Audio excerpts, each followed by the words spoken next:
ए भैया फिजिक्स का सिलेबस समझने आए हैं, 2027 में एग्जाम देने वाले हैं बिहार बोर्ड से इंटर का। तो सारा कुछ हम आपको तसल्ली से समझा देंगे। बस 15 मिनट समय दे दीजिए। आप इधर उधर दूसरे चैनल पे देख रहे होंगे, सेम बात को 1 घंटा में समझाया जा रहा है, हम आपको 15 मिनट में समझा देंगे। आप इधर उधर टाइम पास करते हो ना, बउआते हो ना, लेकिन 15 मिनट आप यहां से तसल्ली से बैठ जाइए, है ना मेरे भाई। सारा कुछ हम आपको समझा देंगे।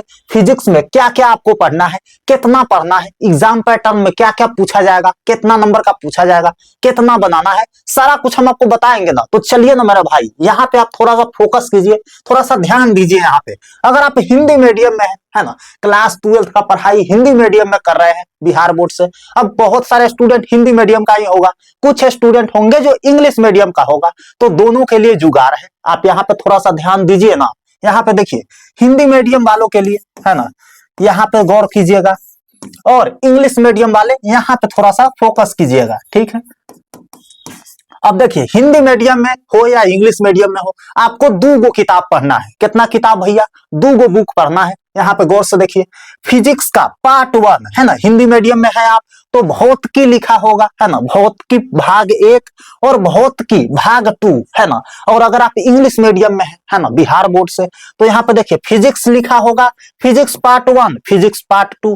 अब आप लोग में से बहुत सारे स्टूडेंट का ये सारा चीज पता होगा, है ना, तो आगे बताएंगे वो शायद आपको पता ना हो। तो आगे देखिए ना, इतना आप समझ गए। 2 गो किताब पढ़ना है फिजिक्स में आपको, केमिस्ट्री में भी 2 गो पढ़ना है, और बायोलॉजी में 1 गो पढ़ना है ना, मैथ में भी 1 गो पढ़ना है।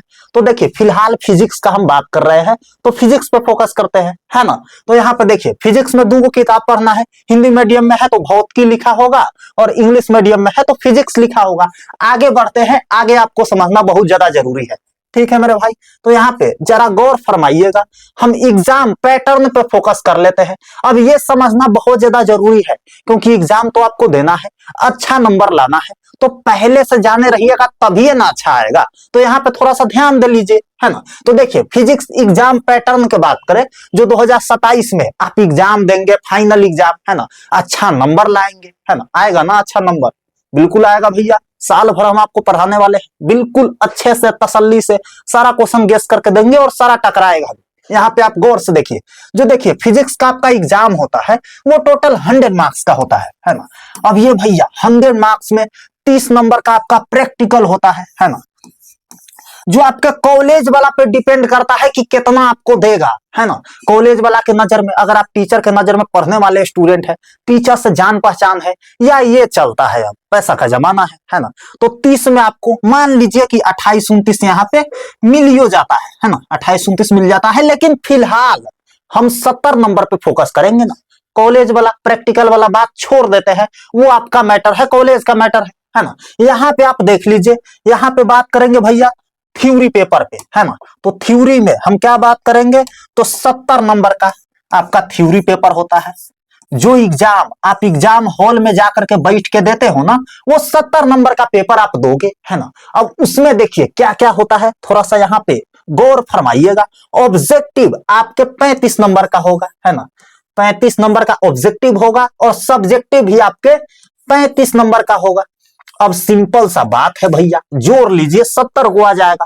लेकिन आपसे पूछा कितना जाएगा, बनाना कितना है, उसको समझिए ना। यहाँ पे आप गौर से देखिए, 35 को ऑब्जेक्टिव आपको बनाना है ना, 35 नंबर का होता है। लेकिन आपसे 70 को ऑब्जेक्टिव पूछा जाएगा, कोई इसमें से 35 को बना देना है ना। अब जरूरी नहीं है 1 से लेकर के 35 को बनाना है, 70 को में जो मनवा तो ने बना दो 25 को, है ना, सॉरी 35 को। तो 70 को में जो आपको आ रहा है 35 को बनाना है, OMR में गोला रंगना है ना। समझ गए, सिंपल सी बात है। अब यहाँ पे सब्जेक्टिव में समझिए, 70 को ऑब्जेक्टिव आपसे पूछा जाएगा, 35 को कोई भी बना दीजिएगा, और खट से आपको सब्जेक्टिव में आ जाना है, जिसको सेक्शन बी बोलते हैं, है ना। यह भी आपका 35 नंबर का होता है ना। अब इसमें क्या क्या पूछा जाएगा, इसको थोड़ा सा गौर फरमाइए आप। यहाँ पे गौर से देखिए, आपसे 2 नंबर वाला क्वेश्चन पूछा जाएगा 20 गो, ठीक है भैया, 20 को पूछा जाएगा, जो 2-2 नंबर का होगा। लेकिन जवाब कितना का देना है मेरे भाई, तो जवाब देना है इसमें से सिर्फ जवाब देना है 10 का, है ना, 10 का जवाब देना है, और 10 दूना 20 नंबर आपको मिल जाएगा, ठीक है मेरे भाई। तो यह 20 नंबर का सवाल हो गया, है ना, 20 मार्क्स का सवाल हो गया। है ना। अब देखिए 5 नंबर वाला क्वेश्चन आपसे कितना पूछा जाएगा, तो 5 मार्क्स वाले क्वेश्चन आपसे पूछा जाएगा 6 गो, ठीक है। अब 6 गो में जवाब कितना का देना है मेरे भाई, तो जवाब देना है यहाँ पे आपको 3 गो का जवाब देना है ना। 3 गो का जवाब देना है और 5 तिहाई 15 नंबर, क्योंकि ये 5 नंबरी सवाल है ना, आपको पता है ना। 5 नंबर वाला सवाल है, 6 गो पूछा जाएगा, 3 गो का जवाब देना है। तो ये मेरे भाई बताइए ना, 5 तिहाई 15 नंबर, 3 गो 5-5 नंबर वाला, तो 15 नंबर का ये हो गया, है ना। अब आपको जरा सा जोड़ घटाव आता होगा तो इसको जोड़ लीजिए आप। तो देखिए 20 गो 15 गो, सिंपल सी बात है भैया, 35 गो हो गया। तो 35 गो यहाँ पे 70 गो में 35 गो हम बनाए थे ना ऑब्जेक्टिव, और यहाँ पे 70 गो में 70 मार्क्स का पूछा जाएगा सब्जेक्टिव, है ना। यहाँ पे देखिए आप गौर से समझिए, 2 मार्क्स वाला आपसे 20 गो पूछा जाएगा, 10 गो बनाना है, 20 नंबर मिलेगा, है ना। 5 नंबर वाला 6 गो पूछा जाएगा, 3 गो बनाना है, 15 नंबर मिलेगा, तो 35 नंबर का ये भी हो गया। तो इधर 35 और इधर 35, टोटल 70 नंबर हो गया। आप एग्जाम पैटर्न समझ चुके हैं, है ना। इतना ही है, ज्यादा कॉम्प्लिकेटेड करने की जरूरत नहीं है, क्योंकि हम बकवास करके आपका 1 घंटा नहीं खाने वाले हैं, है ना। 15 मिनट में सारा कुछ समझा देंगे, आप यहाँ पे समझ भी गए होंगे। अब बात कर लेते हैं 70 और प्रैक्टिकल पे थोड़ा सा और बात कर लेते हैं। यहाँ पे देखिए प्रैक्टिकल का आप एग्जाम देंगे, है ना। अब एग्जाम देंगे, उसमें रिटन भी होता है, मौखिक भी होता है, लेकिन ये 30 नंबर का होता है। अब देखिए कोई कोई कॉलेज में अगर आप अच्छे छात्र हैं, मेधावी छात्र हैं, पढ़ने वाले हैं, कॉलेज वाला से जान पहचान है, रिलेशन में है, या आप पैसा दे देते हैं, तो हो सकता है आपको 30 में 30 भी मिल जाए। लेकिन जनरली बात करें मेरे भाई, तो देखिए 28 गो 29 गो मिल ही जाता है, इससे कम नहीं होगा। कॉलेज वाला गद्दारी थोड़ी करेगा, ठीक है। आगे समझते हैं एग्जाम पैटर्न, आप समझ चुके हैं। अगर आप थोड़ा बहुत नहीं समझे हैं तो थोड़ा सा पीछे वीडियो घसकाइएगा और देख लीजिएगा। फिलहाल आगे बढ़ते हैं। आगे यहाँ पे थोड़ा सा फोकस कीजिए। इस चैनल पे जो भी क्वेश्चन गेस करवाए जाते हैं, सारा के सारा एग्जाम में हूबहू टकराते हैं, तो आप इस चैनल को सब्सक्राइब करके रखिए। यहाँ पे हम सारा कुछ आपको समझा देंगे कम समय में, ज्यादा समय हम आपका लेंगे नहीं, है ना। तो सब्सक्राइब करके जो घंटी का निशान है उसको ऑल पर सेट करके रखिए, ताकि हम लोग का दोस्ती हो सके और हम आपसे दोबारा मिल सके, दोबारा मुलाकात हो जाएगा, है ना। तो चलिए अगला पेज पे चलते हैं। आप उम्मीद है सब्सक्राइब कर लिए होंगे, है ना। कर लीजिए, ताकि जो भी क्वेश्चन आए आपको पहले पता लग चुके, है ना। नहीं किए सब्सक्राइब, कर लीजिए, नीचे बटन है। फिलहाल आप यहाँ पे फोकस कीजिए। ब्रांच ऑफ फिजिक्स के बात करें भैया, मतलब फिजिक्स के शाखाएं, नहीं समझे। फिजिक्स एक पेड़ है, उसका कितना डाली है भैया, तो 3 गो डाली है। आप यहाँ पे देखिए ना ध्यान से, पहला जो डाली है उसका नाम है विद्युत चुंबकत्व, है ना, इलेक्ट्रोमैग्नेटिज्म। अब देखिए 3 गो डाली है, नहीं समझे, सीधा सा समझ लिए। फिजिक्स को 3 भाग में बांटा गया है, 3 पार्ट में डिवाइड किया गया है ना। तो 3 पार्ट में पहला जो पार्ट है आपका विद्युत चुंबकत्व, इलेक्ट्रोमैग्नेटिज्म, है ना। दूसरा है आपका प्रकाशिकी, ऑप्टिक्स, ठीक है भैया। आगे हम बताएंगे जिसमें कौन कौन सा चैप्टर है आपको पढ़ना है, टेंशन काहे लेते हैं आप। आगे हम सब कुछ समझा के ही जाने वाले हैं, कैसे आप पढ़ाई स्टार्ट करेंगे, कैसे धुआंधार तरीके से सारा कुछ समाप्त करेंगे। देखिए बात करें भैया, तो फिजिक्स में मेरा भी बहुत अच्छा मार्क्स था, और मेरा 12th में टोटल मार्क्स कितना था भैया, 433 था, है ना। आप लोग में से बहुत सारे स्टूडेंट का ड्रीम होगा कि 400 प्लस नंबर आए, है ना। तो आप मेरे से भी ज्यादा ला सकते हैं, क्योंकि आपके साथ हम रहेंगे और सारा कुछ सिखाएंगे। तो देखिए फिलहाल 3 पार्ट में फिजिक्स को डिवाइड किया गया है। लास्ट पार्ट की बात करें तो आधुनिक भौतिकी, मतलब मॉडर्न फिजिक्स, अभी के जो फिजिक्स है उसके बारे में इस भाग में हम लोग पढ़ते हैं।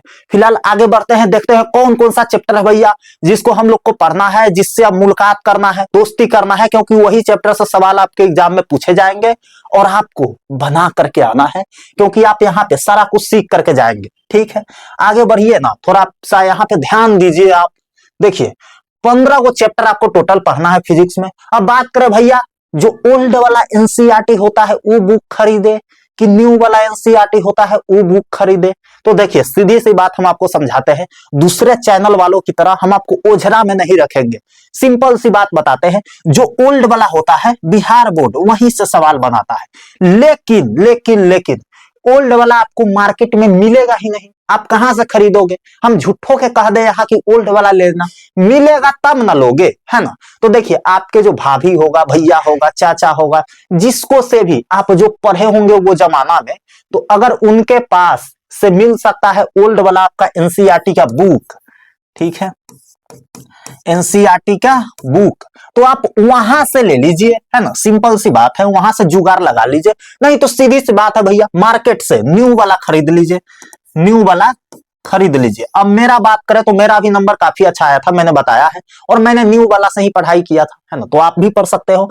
न्यू वाला एनसीईआरटी बुक खरीद लीजिए, उसी से हो जाएगा। बाकी हम है ना आपके साथ, सारा कुछ हम बता देंगे, है ना।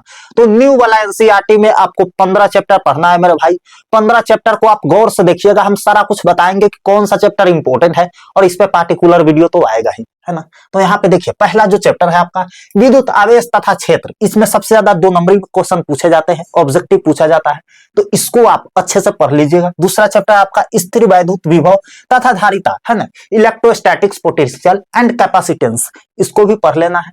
विद्युत धारा, इलेक्ट्रिक करंट, इसको भी पढ़ना है। गतिमान आवेश और चुंबकत्व, है ना, मूविंग चार्जेस एंड मैग्नेटिज्म, इसको भी पढ़ना है। और 5वां जो चैप्टर है चुंबकत्व एवं द्रव्य, है ना, मैग्नेटिज्म एंड मैटर्स, इसको भी पढ़ लेना है। ये 5 चैप्टर बहुत ज्यादा वीवीआई है ना। आपको इस सब से दोस्ती करते हुए चलना है, पूरा साल भर अच्छे से इसके साथ बैठना है, पढ़ाई करना है, दोस्ती करना है, ताकि ये सारा को आप समझ जाए, है ना। और तभी तो दोस्त को आप एग्जाम में अच्छे से लिख करके आओगे, है ना, और अच्छा मार्क्स भी आपका आएगा। फिलहाल नेक्स्ट जो चैप्टर है उसको देखते हैं। अगला जो चैप्टर है भैया, यहाँ पे गौर कीजिएगा, विद्युत चुंबकीय प्रेरण, है ना, इलेक्ट्रोमैग्नेटिक इंडक्शन, प्रत्यावर्ती धारा, अल्टरनेटिंग करंट। 8वां जो चैप्टर है हमारा विद्युत चुंबकीय तरंगे, इलेक्ट्रोमैग्नेटिक वेव्स। 9वां चैप्टर हमारा किरण प्रकाश की एवं प्रकाशिकी यंत्र, है ना, ray optics and optical instruments. अब 10वां चैप्टर हमारा तरंग प्रकाश की, वेव ऑप्टिक्स, है ना, इसका आप स्क्रीनशॉट अगर लेना चाहे, मन है तो ले ही लीजिए, है ना। अगला जो नेक्स्ट यहाँ पे स्लाइड है, यहाँ पे बढ़ते हैं भैया। अगला जो चैप्टर है आपका 11 नंबर में विकिरण तथा द्रव्य की दैवत प्रकृति, है ना, dual nature of radiation and matter, है ना, परमाणु है 12वां चैप्टर आपका, है ना। एटम्स, इसको पढ़ना है। नाभिक पढ़ना है 13 नंबर चैप्टर में, न्यूक्लिक एंड 14 नंबर जो चैप्टर है आपका संचार व्यवस्था, है, कम्युनिकेशन सिस्टम। 15 नंबर जो चैप्टर है अर्धचालक इलेक्ट्रॉनिकी, है ना, सेमी कंडक्टर इलेक्ट्रॉनिक्स। ये सारा आपको अच्छे से पढ़ना है, आप इसका स्क्रीनशॉट ले सकते हैं, और आगे जो बात बताने जा रहे हैं उसको गौर से सुनिएगा, ठीक है मेरे भाई।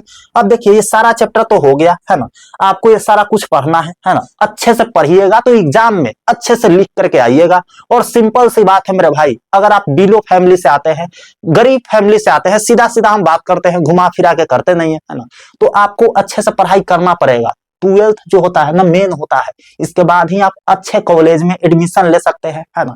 यहाँ पे अच्छे नंबर लाइएगा ना, जैसे हम जब एडमिशन करवाए थे तो 25,000 का स्कॉलरशिप मिला था, मतलब दाम था कॉलेज में पूरे 3 साल का पढ़ाई का 4,25,000, है ना। तो वहां पे 25,000 मेरा कम हो गया था, क्यों? क्योंकि मेरा नंबर 80% से ज्यादा था। तो आप भी अच्छा नंबर लाइएगा ना, तो आपका भी अच्छे कॉलेज में जब एडमिशन करवाने जाइएगा तो वहां पे छूट मिलता है, जिसको स्कॉलरशिप बोलते हैं इंग्लिश में, है ना। बिहारी में तो हम लोग छूटे बोलते हैं।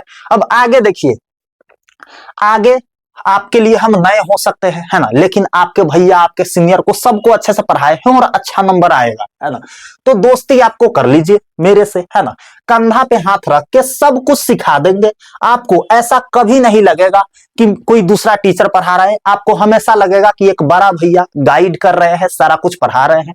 तो दोस्ती आपको कर लेना है।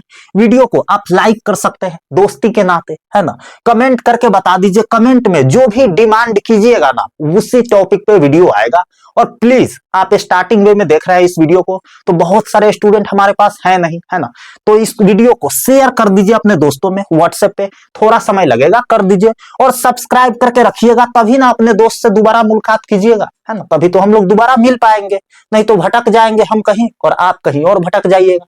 तो सब्सक्राइब करके रखिए, दोस्ती कर लीजिए, कांधे पर हाथ रख के वादा करते हैं सारा कुछ सिखा देंगे। और मेरा अच्छा नंबर आया था, इससे अच्छा नंबर आपको दिलवाने की जिम्मेवारी मेरी है। बस हाथ पकड़ के चलिए, कोई दिक्कत नहीं होने देंगे। बाकी सारे सब्जेक्ट का सिलेबस का वीडियो मैंने यहाँ बना दिया है, इस पे क्लिक कीजिए, डिस्क्रिप्शन में भी लिंक है, कमेंट बॉक्स में भी लिंक है, वहां पे क्लिक करके सभी सब्जेक्ट का सिलेबस समझ लीजिए। मिलता है आपसे अगले वीडियो में, तब तक के लिए love you all and bye bye.